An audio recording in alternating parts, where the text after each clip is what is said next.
the Parramatta Podcast, proudly brought to you by Rubbish Removal Kings, The Corner Post, Flash Conveyancing, Parramatta Leagues Club, Wine Barrels Event Hire Sydney, and Wick Coffee, proud sponsors of the Parramatta Podcast.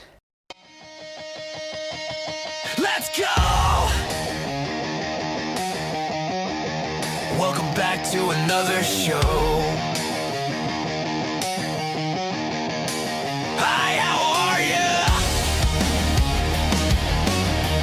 It's a Parramatta Podcast coming at ya. Turn it up, feel the vibe, blue and gold, step inside the cave. Yeah. Easy try in the corner. Here's your host, Troy Water, coming to you live from the world famous Parramatta.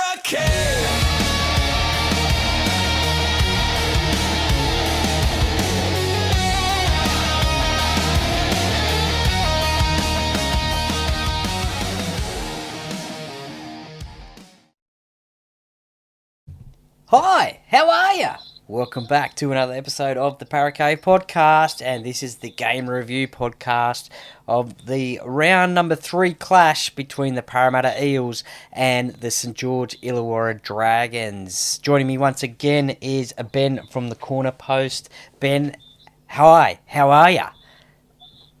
I'm good, mate. I'm good. I am doing a little bit better than your intro just then because you said game review and not preview. Did I?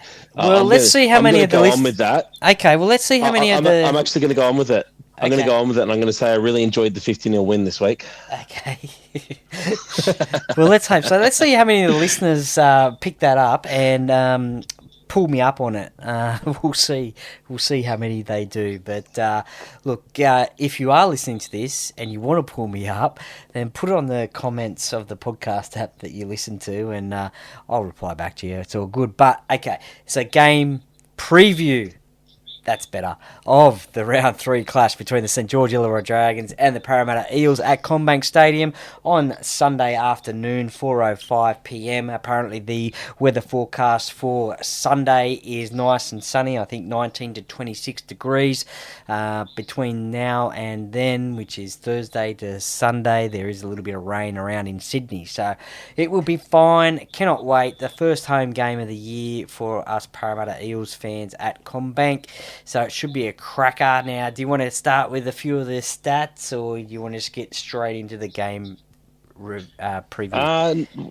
We'll go into a few of the stats. All right. Parramatta's got a head-to-head advantage against the Dragons here, and they've also got a big advantage with the bookies as well. Gamble responsibly, as always. Parra's paying $1.42 to the Dragons, $2.87 as we stand. We've got a head-to-head record of 24 wins to 18 with 2 draws. And unfortunately, our last time out was at Wollongong, where we looked really, really good in times and periods of that match, and then we looked really, really poor in other periods and came away 34-20 losers in that one. So the other match of last season was, of course, the Golden Point 23-22 win with our now long-lost winger, Zach Lomax, kicking the field goal in extra time to seal the game for us. So looking pretty good. Dragons come in without a win on the season with 34 points scored to our 44, and they have conceded 61 to our 84. So pretty even across the stats there. Completion rates looking pretty good, 82% for the Dragons, 75% for us on the season. I think that'll only increase as time goes on. I think that's probably a little bit blown out from that Melbourne game in round 1, but we've both versed the Storm, to be fair, so you've got to sort of take those stats as they come. And both teams have an 87% tackle efficiency, so it'll be interesting to see how that one matches up. Yes, and of course that 24-18 matches is since 1999, and I was actually at that first ever game at Stadium Australia back in 1999. 104,000 people were there. It was a massive atmosphere. It was unbelievable. I think, unfortunately, though, I think Nathan Kalis got, I'm going to say stretchered off, but I think he might have actually got helicoptered off. I'm not sure, but he got knocked out real early in the game, I believe. I think by memory. I haven't watched it in a long time, but yeah, first ever game at Stadium, or it was the second ever game because Manly and Newcastle played the first game, but this was the second game. 104,000. They had the big wings on the ends of the stadium back in those days, but yeah, so when we're talking played at Commbank Stadium, it's 7 matches since 2019. Parramatta hold the advantage 5-2, and as you mentioned, last year, I think he was actually playing centre that day. I think, from memory. Yeah, I think we had Joash on the wing due to a couple of injuries. Maybe potentially. I feel like that was Joash's debut game, wasn't it? No, I think that was against Manly. I think for Joash. That was a little bit later. Yeah, he was not listed at number 4. So yeah, playing centre. Sean Russell and Josh Adokar were the wingers that day. But yeah, that game back in Wollongong, that was, I thought, a little bit controversial because the Fox was ruled to go out at one stage when he made a break down the field. But look, a lot of people say nah, he did go out, and but anyway, what are some of your quick memories of St George Illawarra Dragons and Parramatta games? For me, it is obviously that first ever game. It is also a game in 2017 down in Wollongong as well. Semi Radradra was on fire that day. But also, there is another game, and it was in 2016. It was the last game at what was called then Pertec Stadium. Parramatta got away with a victory, 30 points to 18, and Bevan French was on fire that day. He scored a try from a crossfield kick from my good old mate Taka, and I actually thought it was going to end up the same score as the game in the St George Dragons Parramatta game in 1986, which I think was 36 points to 6. So it was nearly going to be that. But what have been some of your favourite memories? I mean, obviously, I probably won't take this one away from you, but yeah, what are some of your memories of Parramatta versus St George Illawarra Dragons?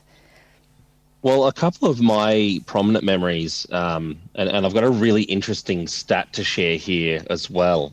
Some of my prominent memories have come actually in games against the Dragons where there's not been a lot of people in the crowd. So, Right. an interesting stat that I've got for you here. And now, this must be some kind of record in rugby league. I'm not sure if it is or isn't, but our first game against the Dragons, as you said, was against 104,583. Yep. Now, do you know what the crowd figure was for our second game against them? I can tell you that one in a second. I don't know it off my hand. Let me know what it is. What is it? I'll save you the effort on that one. It's 14,135, so nearly 90,000 people less than the first game against them. Now, that's got to be some kind of a record for poor turnarounds. But I actually remember sitting in the stands. Now, my prominent memories, obviously, are of 2009, going down big time against them in the final round and then coming out to beat them the following week. Yes. But my actual prominent memory is from 2018. Now, we lost to them in the first game, 20 points to 18. In Wollongong, and that only had 6,000 people at that game. So that was a real minnow of a game. I don't know what was going on with the Dragons at the time, but obviously we were poorly out of form, so not a lot of people showing up for that one. But the following fixture of 10,000 people with myself in the crowd, I was one of those 10,000. I'd actually travelled up from Melbourne that day to watch Parramatta play because I was that excited. Okay. Wow. I was that excited for them. So 40 points to 4 winners on the 11th of August in 2018. That was probably the only time in that season that we looked half decent. Well, there you go. We've got something in common because I was there at that game as well. 2018. That was a Jared Hayne hat trick that day where he had his head all bandaged up.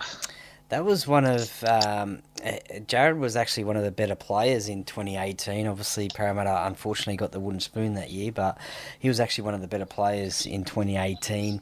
And yeah, I was fortunate enough to get to every single game home and away in 2018, so I remember that one. But also, you mentioned that 2009 game.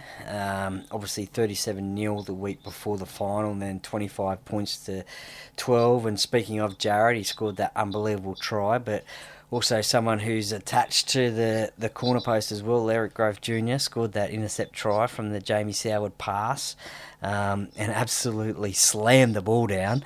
I guess you could say, what was it, defiance, then, yes, I scored that try, and take that, Sowie. Yeah, no, definitely loved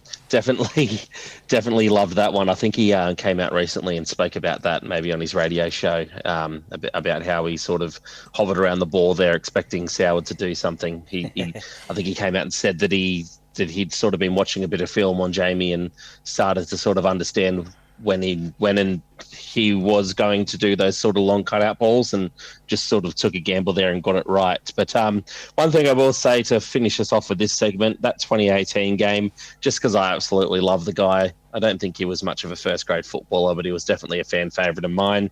Sasaya Vave scoring in that 2018 pointless match for us. That was a point of entertainment for myself, because I don't think there was ever a time I ever saw that guy outside of footy where he didn't make me laugh. So okay, shout out to Sasaya. Hopefully he's doing well out there in life. Not quite sure what he's up to these days, but him and his family always give me a giggle whenever I see him. So shout out to Vavs. Well, speaking of some former players that have played for both clubs, Parramatta and St George Illawarra, how many do you think you can name?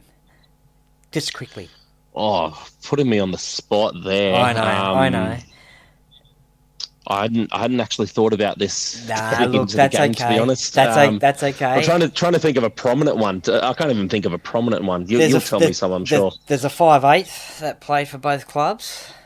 I'm thinking Corey Norman. Yeah, that's correct. He comes to mind immediately.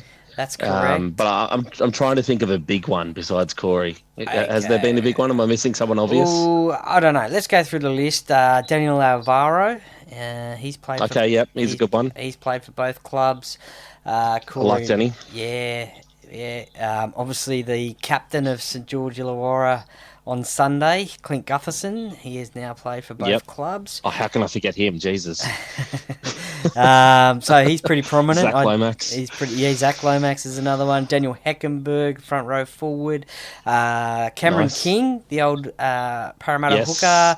I was thinking of a hooker. I just couldn't pull his name out there. It was Cameron King. Cameron King also played for the Cowboys as well. Unfortunately, a bit of an injury-riddled career.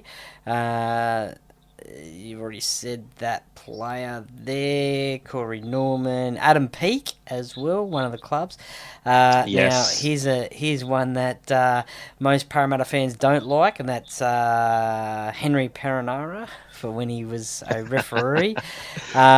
Justin Paul. I'll tell you what, just on Harry Perinara, I'll be a bit controversial here. I didn't actually mind him as a referee. I know it's not a very popular opinion, but I didn't mind him. I thought he actually had a little bit of balls about him on the field, which you don't see much of these days. I can't believe fans used to think that he was biased against Parramatta because he played for about 7 clubs or something, so that would have been pretty hard anyway. But look, the other one that's really prominent that I think you could have got, and probably you were thinking of a hooker, can you guess who that would have been? He's on radio these days. Can you think of that? Piggy Riddell. Piggy Riddell. Yes, wow. Correct. One of my favourites growing up as a kid. That may have been that may have been who you were thinking of, but look, a couple. It was actually it was actually the other fella I was thinking of. I just completely forgot about Piggy. Look, a couple others. Sorry, Piggy. I'd love to, if you're listening, Piggy, to the podcast, and I know you will be somewhere, but hopefully anyway, I'd love to get you on the podcast for an interview. But look, a couple of quick other ones just to wrap this up before we get into the actual preview. Listeners are probably going, get on with it. But anyway, Denny Wicks, front row forward, and also... owner of one of my favourite tries of all time where he ran the length of the field for Newcastle. Yeah. But Darren Tracy... Pre-body transformation. Darren Tracy as well. But yeah, there's just a couple others. All right, well, enough of the the old days. Let's get into the current days. And this game's on Sunday, as I said.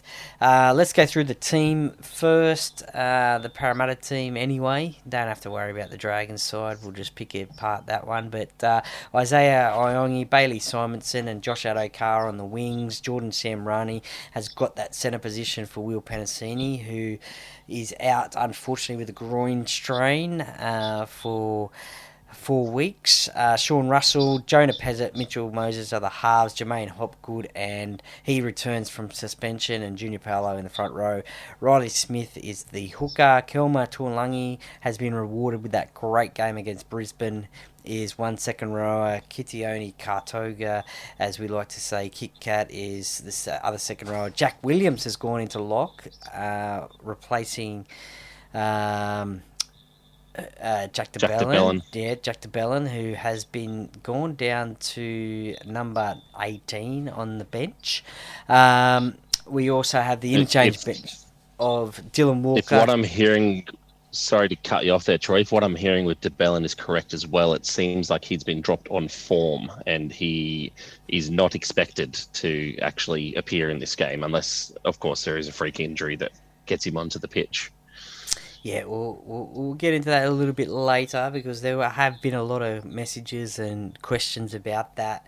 Why is he not playing? But the bench, the 14, Dylan Walker, Sam Tuivasa, Matt Dury, Talon De Silva, that man Jack de Bellin is the 18, and Joash Papali is the number 19 on the extended bench. Charlie Geimer, Brian Kelly, and Luca Moretti, and also the coach, Jason Riles, and also Shane Flanagan. Shane Flanagan actually played for both clubs as well. He's another player that played... Well, he played for the old Dragons against Parramatta back when it was the Dragons, but Jason Riles obviously played for the St George Illawarra Dragons back in the day, and now he's the head coach. But first things first, what do you think of that side? Are you happy with that side that's on paper?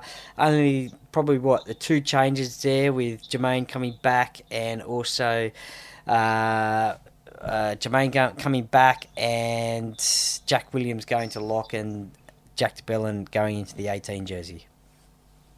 Yeah, look, I'm definitely happy with it. I don't know how much I think Jack de Bellin deserved to be dropped for this game. I feel like it's probably a bit early to be sort of picking apart his form, and I definitely think he probably deserves a shot against his old club, but we'll get into that later on. The one interesting thing that I've got here is whether or not they'll put Sam Rani onto Moses Sully, because I think that's maybe potentially a bit of a key matchup there. Now, as it stands on the team sheet, I think Moses Sully will be coming up against Sean Russell. So I'm not quite sure how much I back Sean's defense over Jordan's with a man of the size of Sully. So it'd be interesting to keep an eye on that one. I'd actually like to play a little bit of a game with you here now. This is one that I've been... Fair enough. One that I've been wanting to do for a little while with our team lists. Now, it could be a little tradition that we start up here. Let's go. Now, it depends what you want to call this. Some people call this or that. Some people call it a combined starting 13. But basically, I'll just want to go through both teams' team lists and see which of those two players you prefer to have in your preferred 13 between the two clubs. Okay, yes, I have seen this. I may be a little bit biased, but let's get into it. Well, we'll start off with Gutherson and Iongi. Now, that one's a tough one for any Para fan. Look, it is. It certainly is. But I will go Iongi because Gutho's had his time at Parramatta, so I'll go Iongi for that one. Yep, I 100% agree with that one. I think Iongi's miles ahead of him at this stage in their career. Now, number 2, you've got Tuipulotu and Bailey Simonson. Yeah, this one could go either way. I mean, I think... look, I'll just go Bailey over this one. I mean, they're probably both as good as each other, aren't they? But look, I'm actually a big fan of... Christian's more the power man, and Bailey's more the speed man, and Christian's the supposed money man, and if he scores tries. Yeah, look, I'm actually a big fan of Christian Tuipulotu, so I'm going to pick him for my side personally. I think he's a really good player, actually. So, and he's got a great last name too. It means a lot in the world of rugby and rugby league. So always handy to have a prominent last name on your side.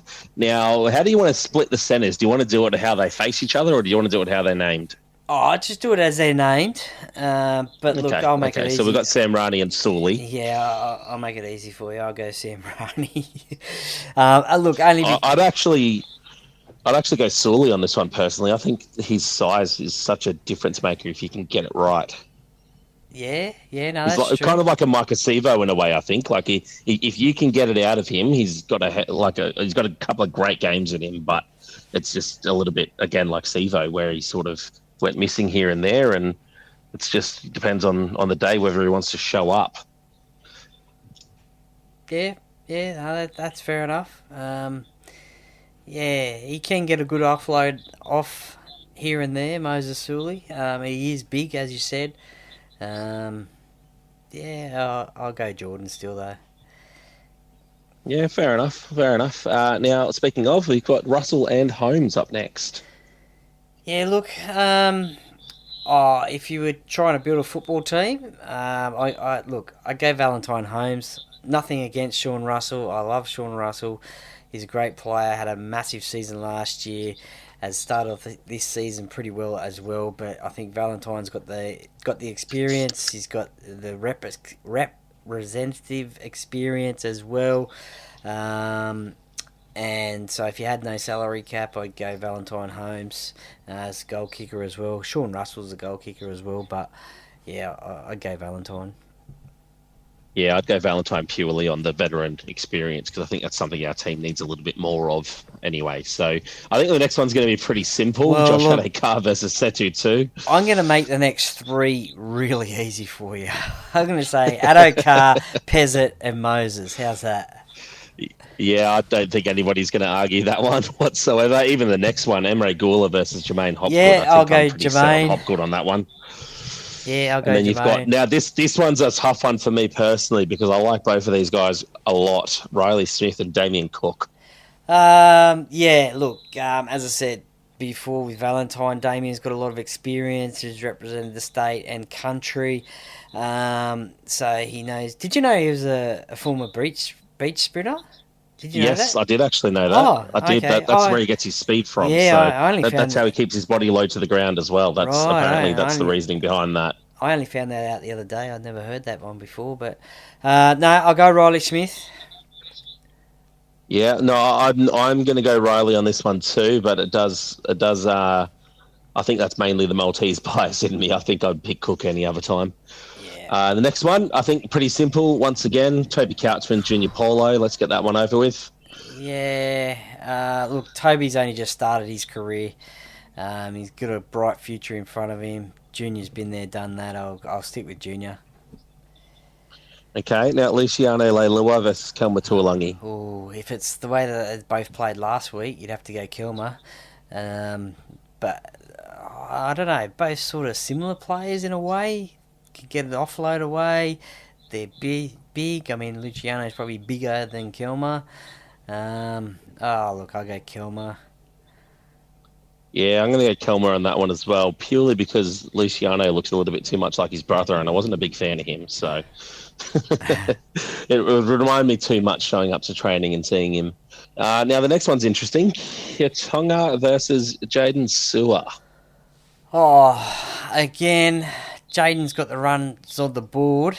Can make a mistake or two. We saw that in Magic Round, I think it was last year, where he dropped the ball over the line. I like the potential of Kit Kat. Look, but if you're building a football team, I'll go Jaden on that one.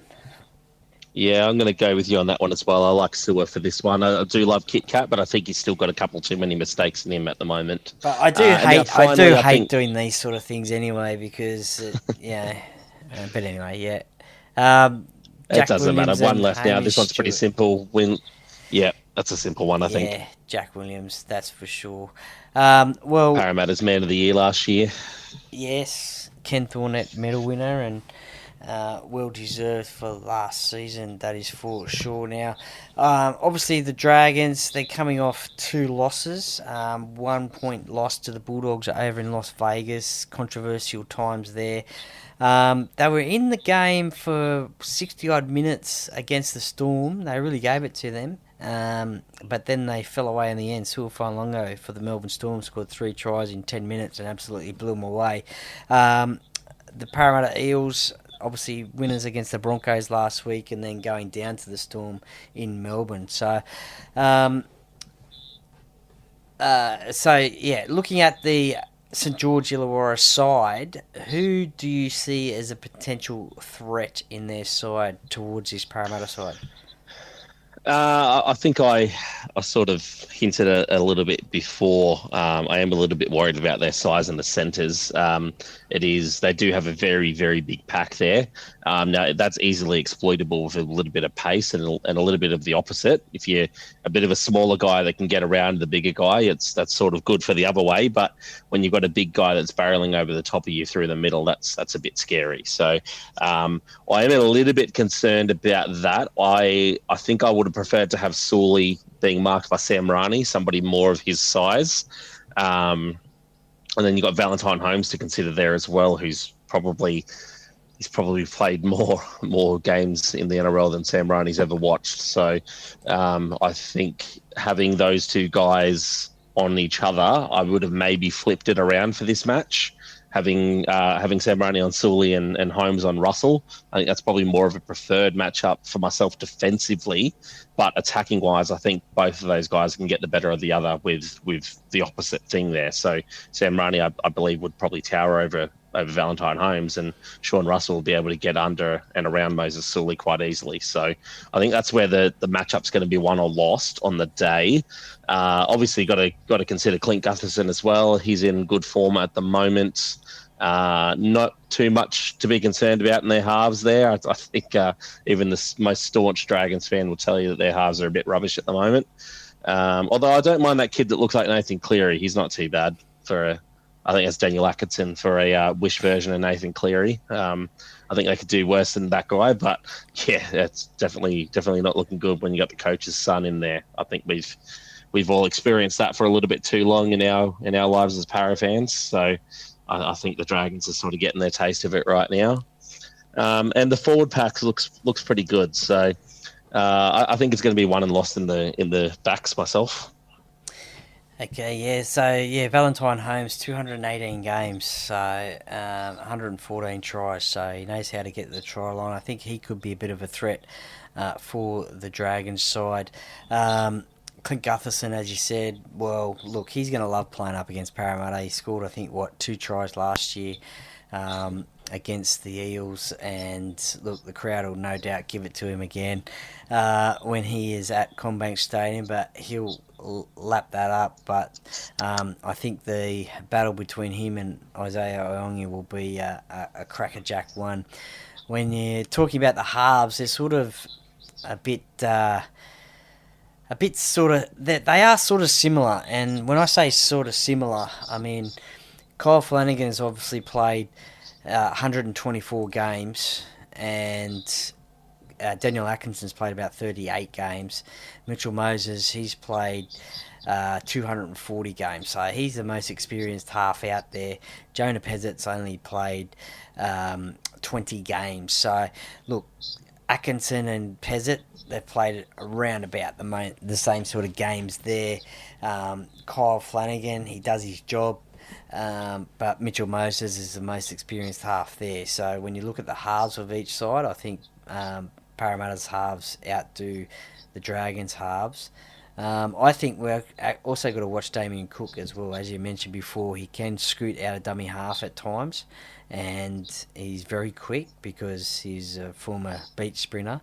I don't know if you knew that, but he's a former beach sprinter. But so he's quite quick out of dummy half. But we did see last week Riley Smith take a couple of quick runs out of dummy half. So hoping we can see him do a little bit of that as well. And obviously the offloads as well from Luciano Leilua, they can lead to things as well. So I think there's a couple of little threats there from the Dragons. Yeah, no, definitely worried about Leilua as well. I'm hoping that Kit Kat and Jack Williams have him covered. I think they're going to probably need to squeeze in a little bit to help Sean Russell not get run over by Leilua and Sawley as well. So that's probably what we have to watch there. How do you think the benches stack up against each other? Oh, well, I think we've seen with the Parramatta bench, especially last week, it was really used correctly. Unlike the first game where Sam Tuivasa didn't get a run, but we definitely saw it last week. And when Dylan Walker comes onto the field, he just adds that extra ball player. He really sparked the side last week as well. I think generally comes on about 25 to 30 minutes into the game, maybe even earlier, depending on how the game is going. But I do like the Parramatta bench better than the St George bench. I just think there's more strike on the Parramatta bench, and I mean obviously Sam Tuivasa going to cover Junior Paulo. Dylan Walker, well, he can play lock, he can play hooker. Talon De Silva, I should say, he'll obviously come on for um, Riley Smith at some point in the game, maybe just before half time. And Matt Dury, he's been playing some really good footy this year, both in the trials and the first couple of games as well. So he could play back row. Yeah, well, we know he can play back row, lock. He can play front row if need be, if one of those guys needs a break as well. So I think it's a very good bench from Parramatta. I think it outweighs the Dragons bench. Yeah, 100%. I don't think there's many players on that Dragons bench that I'd actually have in my side, to be completely fair as well. But it is now, we're into round 3 now, and Yep. it is now time for Player Heritage Round. Now, there's a few of our players here that come from all around the world that are going to be representing their sides. Multicultural round, I should say. That was what I was trying to think of. Few players in our side that are going to be representing countries from around the world. You got the likes of Mitchell Moses from Lebanon. You got the likes of Riley Smith from Malta, my proud, famous Malta. You have Junior Paulo from Samoa, Dylan Walker from New Zealand. You got Talon De Silva from Portugal, representing Portugal. Luca Moretti representing Italy. Jack de Belin representing PNG. Who's a couple other ones that we've got there, Troy? Well, I mean, Sean Russell, Australia. um, Bailey I think there's a few Simonson, of them. Bailey Simonson, New Zealand as well. Junior Paulo, Samoan. You obviously got, You got Kit Kat representing Fiji. yep, yep. Yeah, so if listeners, if you haven't already seen it, go to the Parramatta Eels either Instagram page or website, and there is a little there's a couple of good pieces on there about players and where they come from, and also they also interview, well, they don't interview, they ask them questions and they post it up on the screen about where they were born, where they reside, where they want to go in the world as well. So it's quite interesting to see where some of them want to go. Yeah, yeah. And I want to mention there as well, of course, Brian Kelly and Josh Adokar, proud Indigenous men as well. So really good, really looking forward to multicultural round. As a proud Scottish and Maltese man myself, I always look forward to these multicultural rounds because as a student of the game, as I still am and as I always will be, I am a little bit of a geography nerd. So I do love to see when you get some player stories come out and they're from like a really random nation, or they have a really random tie to a nation that you wouldn't expect to see from them. One of my favourites there was always Api Puarangi, who represented Ireland at the World Cup. I think I'm trying to find the politically correct. Yes, he did. I'm trying to find the politically correct way of saying this, but I don't think they've ever seen the skin tone like that representing Ireland. So he was definitely not the pasty white boy that they're used to seeing show up for a World Cup. So that one was always funny. It always gave us a bit of a chuckle back in the day as well. Any other random ones you can think of? Oh no, not really. I think you pretty much covered it there. I just want to ask you: are you happy that Ashley Klein is the referee in this game? You know what? I think we've got it covered on paper here, to be honest. I really couldn't care who the referee is as long as they get out there and do their job and don't get in the way too much. Fair enough. What's the key for Parramatta to get this victory? What is it that they need to do that they probably maybe haven't done in the first 2 weeks? Do you think? Hold the ball. Ball security is key. Make sure we're completing sets. Make sure we're putting kick pressure on the Dragons. Parramatta clearly has the advantage when it comes to the halves. So making sure we get to that final kick and getting that ball deep in the zone, I think that's where it's going to be won and lost. I think we were definitely a lot better last week against the Broncos with the offloads.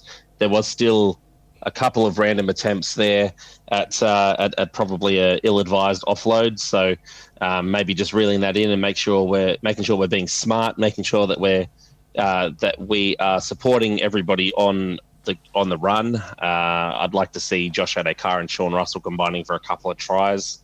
I think that's it. Yeah, just got to make sure that ball's being respected and being looked after. Yeah, definitely. I think that is the key across the whole NRL at the moment, anyway, as well, with all these six agains that are being awarded to teams, and that is holding the ball. If you can hold the ball, and you'll end up wearing out your opposition. And as you mentioned at the top of the show, the completion rates for both sides: Parramatta 75%, the Dragons 82%. So a little bit of work to do there for Parramatta. So yeah, that will definitely be key in terms of holding the ball and making the Dragons defend. That is for sure. Now, this game had been played at Commbank Stadium. Can we give before we get into our predictions, can we give another crowd suggestion, guess, in terms of what will be there on Sunday? What's the crowd number last year?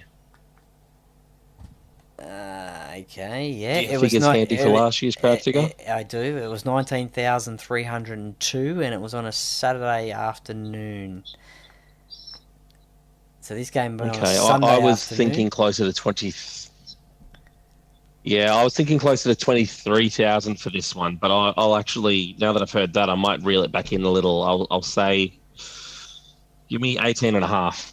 18 and a half, okay. 18.5 even? Yeah, 18.5 or 18.563. Why not? Okay. Let's put a random one in there. Okay. It's never even, is it? It never lands on an even number. Oh, yeah, probably does once or twice, but no, you're generally right there. Let's write that down somewhere. I will go for 21,113. There you go. I'm hoping, Ever the optimist, Troy. yeah, I'm hoping for it. It's the first home game of the year. Been on the road for 2 weeks. Everyone's excited about footy being played at Parramatta.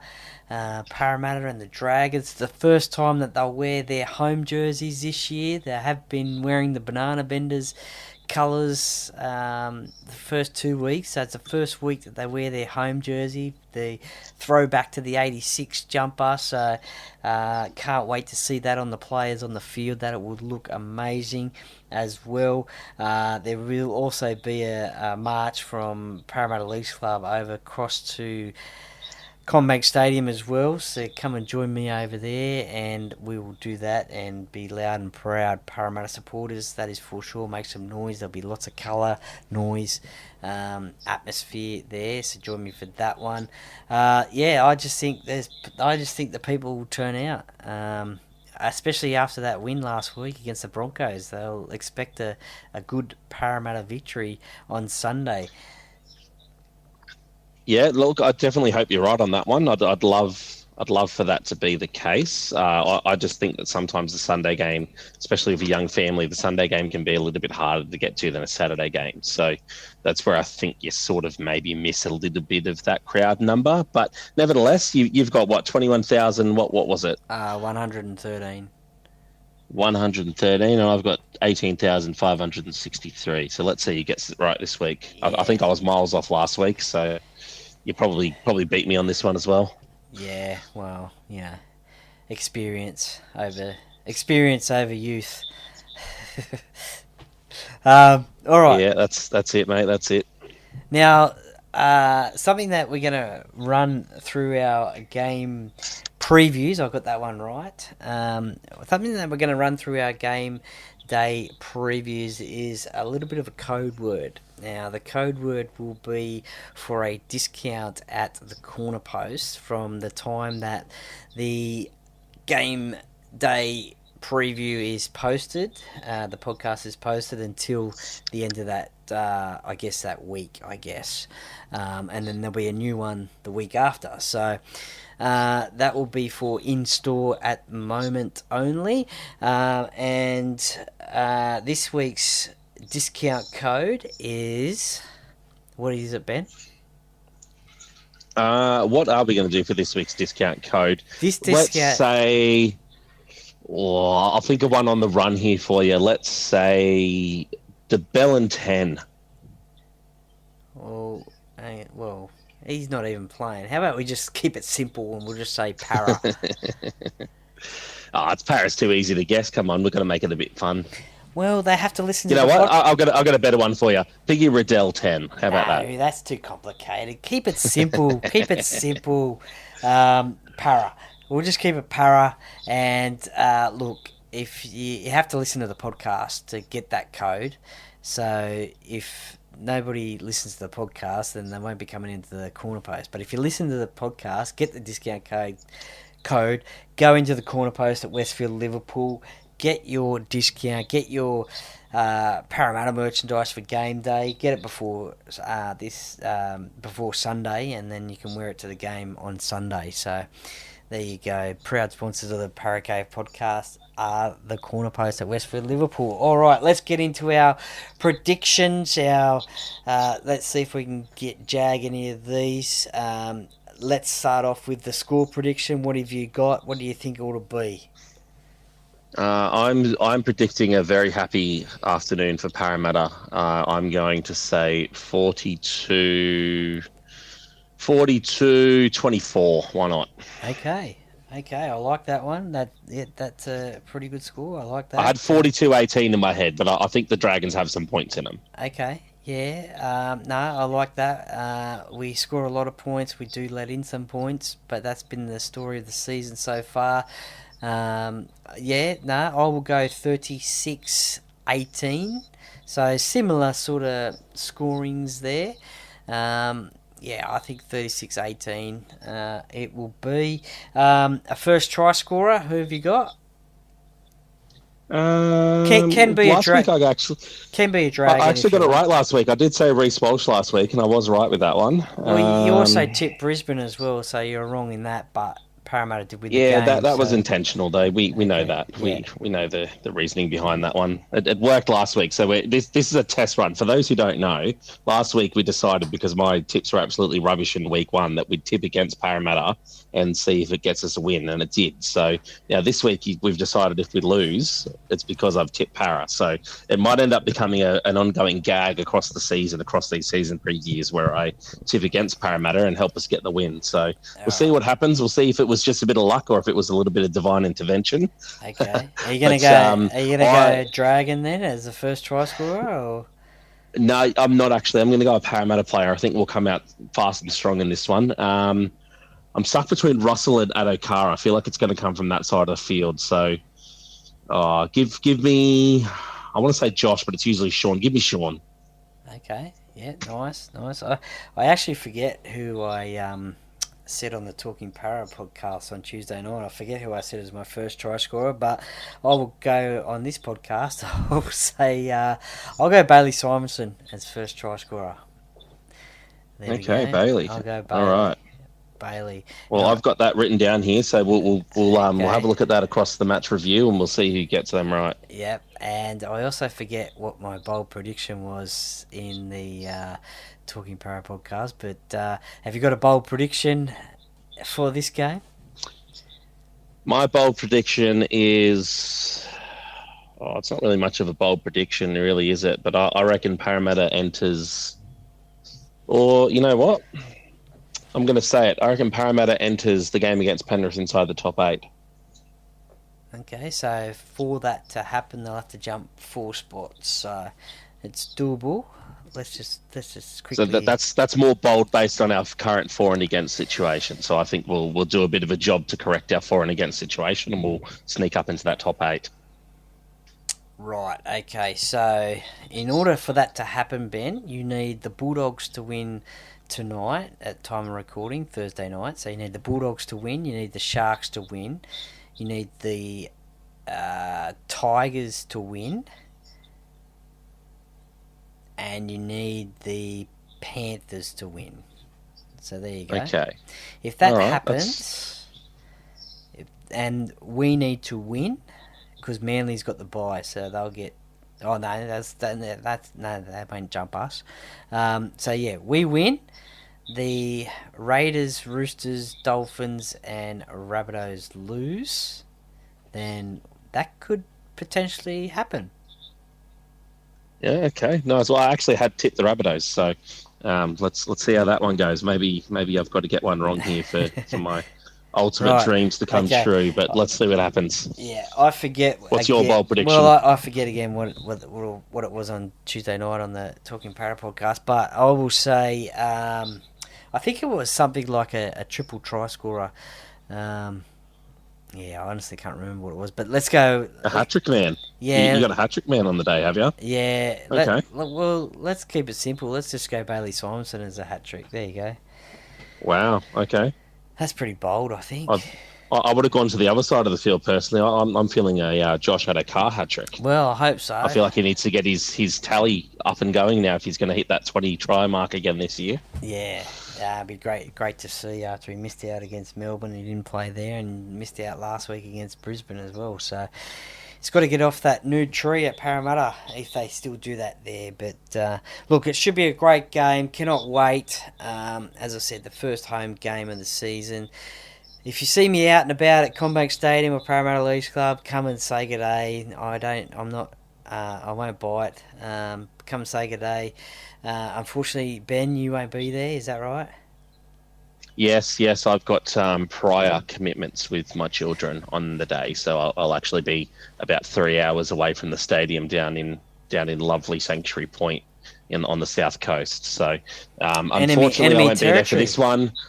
It is actually enemy territory. I'm getting deep in the belly of the beast and finding out what makes them tick. Right, So we've got a game coming up against them at the back end of the year in the final round in Wollongong. So I'm getting some intel for us. Right, well, make sure you wear that blue and gold loud and proud down in their enemy territory, and we'll put on a score. But thank you very much for joining me once again for the game preview.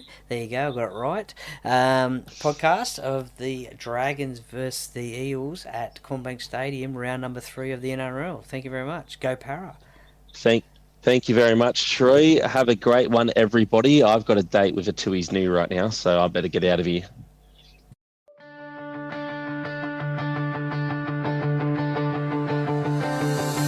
Thanks for listening to another episode